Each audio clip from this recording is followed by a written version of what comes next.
A presidenta da Deputación asinou esta mañá, xunto co párroco de San Vicente do Grove e o alcalde da vila, un convenio de colaboración para a posta en marcha dunha réplica da moeda xacobea do século XII atopada no xacemento de Adro Vello.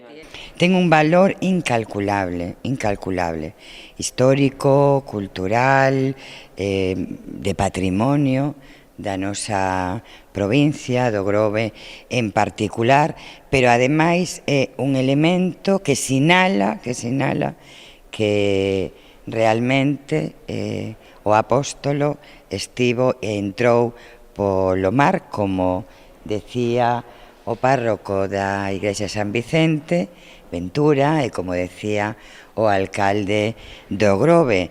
E, polo tanto, foi un fito histórico atopar aquela moeda. Unha réplica que será elaborada en granito silvestre galego pola Escola de Cantería da Deputación e que contará cun diámetro de 1,20 metros.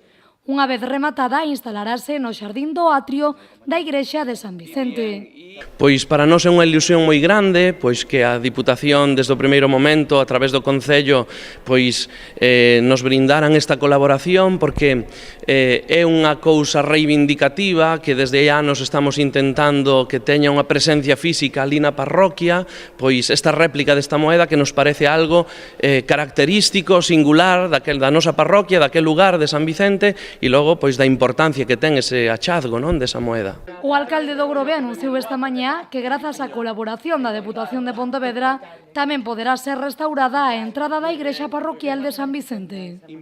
Unha mellora na entrada da igrexa parroquial de San Vicente nunha actuación que queremos facer na senda a San Vicente, que é algo que tamén el colabora e que el como un representante ahora mismo desa parroquia pues nos ven reclamando e demandando. E isto é posible gracias a estas colaboracións que estamos tendo entre Diputación, Concello e, en este caso, Iglesia. Así que, pois, día importante para o Concello do Grove e moi especialmente para a parroquia de San Vicente do Grove e para os seus veciños.